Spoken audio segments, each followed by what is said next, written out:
Welcome to Namibia, a country of spectacular landscapes, abundant wildlife, European-influenced cities and towns separated by vast distances.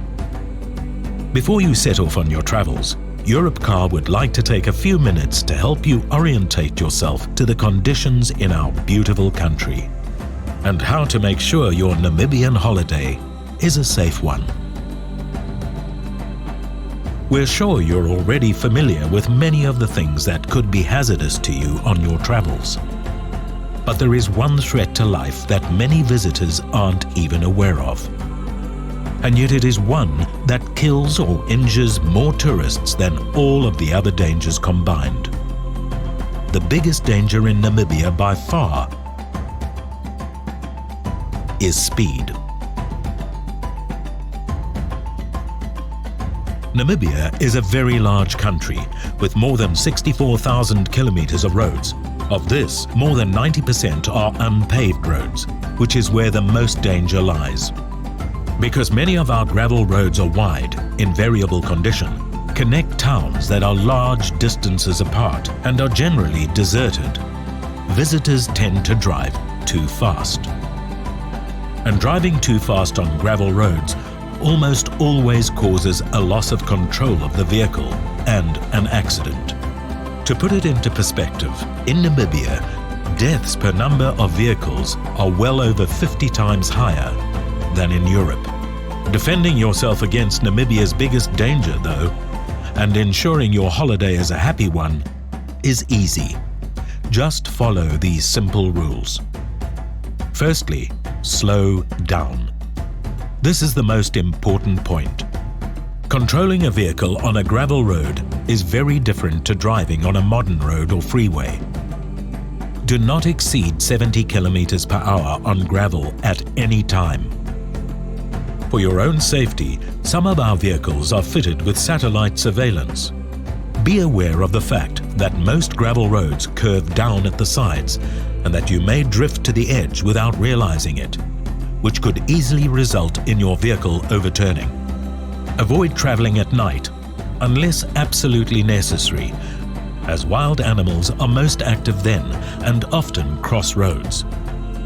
Of course, you should also be aware of animals jumping into the road during the daytime as well. After a day or two of driving, you may feel more confident and without realizing it, begin to speed up. Don't. Hitting a sand patch or driving around a curve too fast will result in a spin and possibly in rolling the vehicle. Having to swerve at speed will have the same result. Make sure you keep a long following distance when on gravel roads. Stone chips can fly up from the car in front of you if you're too close and damage or even shatter your vehicle's windscreen. Should you notice a vehicle coming up behind you, don't speed up to keep it in front of you. Rather slow down to allow it to pass and let it pull ahead to avoid the dust. If there are tracks in the gravel surface, try to drive inside them, as the stones are more compacted there and will cause less damage to your tires. For your own comfort and safety when driving on gravel, we have reduced the tire pressure to 1.8 bar. This helps to protect the tires and give a more comfortable ride. Due to road quality, tire damage is probable. In the event of any tire damage, find a safe location away from traffic. All passengers should exit the vehicle, and if there is any heavy luggage, it should be taken out as well. Find the wheel spanner and jack and utilize the emergency triangle, which should be placed at a safe distance away from the vehicle. Remove the spare wheel from the vehicle, and before jacking up the car, loosen the wheel nuts first, as doing this when the vehicle is on the jack could cause the jack to dislodge. To get access to the wheel nuts, you might have to remove the wheel bolt cover or the wheel center first. The wheel nuts may be tight and might need extra force to be loosened. Turn the wrench to the left or anti-clockwise to loosen the wheel nuts. Next, you need to find the jacking points on the vehicle. This can be found in the instruction manual of the vehicle. Please do not use the running board to jack the vehicle up. Locate the jack on the jacking point and raise the height until it touches the floor. Maneuver the jack into the correct position before lifting the vehicle. Start increasing the jack height. You need to bear in mind that you need enough distance to put the inflated wheel back on. Remove the wheel bolts by hand and bend your knees to assist with lifting the wheel off the hub. Now align the spare tire onto the hub and insert one of the wheel bolts. Put the rest of the wheel bolts in by hand, and once they are all in position, tighten down gently with a wheel brace. You can now allow the jack to come down until the tire touches the floor. Slowly lower the vehicle jack so it can be removed from underneath the vehicle. Then you can carry out a final tighten of all the wheel bolts. Once this is done, refit all trims and covers. We do advise that you get the wheels checked correctly at your next stop or dealer. You can now refit the jack and the flat tire back into the boot. Contact the emergency hotline to replace the damaged tire at your next stop. Try to take regular breaks from driving, and when planning your trip, think in terms of time rather than in distance.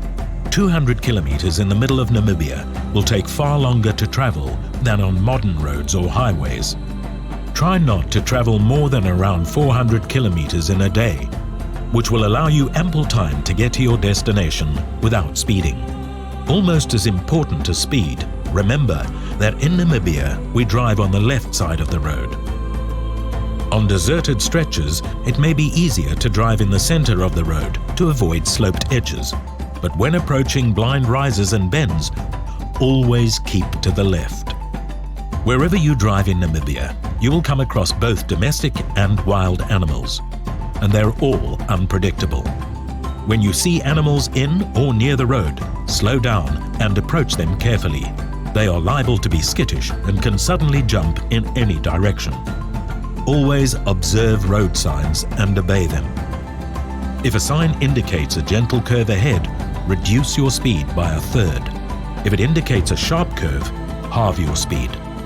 Try and remember that you are in Namibia to experience the surroundings and wildlife. The best way to do this is slowly. Take your time. It's so easy to defend yourself against dangerous situations in Namibia. Just slow down, plan carefully, enjoy your stay. Europcar, moving your way.